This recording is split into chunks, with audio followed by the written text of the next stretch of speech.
Ettevõtjana oli mulle võimalus kaasata enda tööprotsessi üks noor poisse.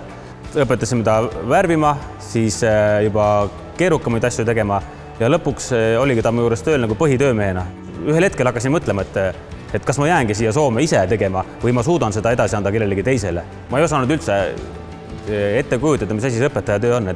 Ma olen ise siin ka ju juurde õppinud asju, mida ma ettevõtjana nagu ei teadnud.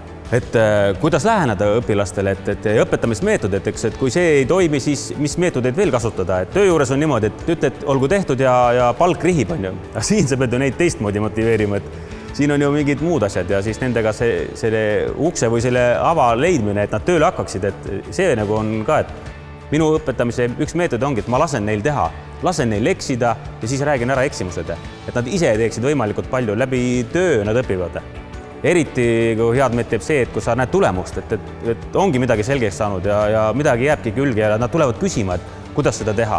Ja tulemused, nagu poisid toovad võistlustelt häid kohti ja sa pead neid õhtul klassist ära ajama.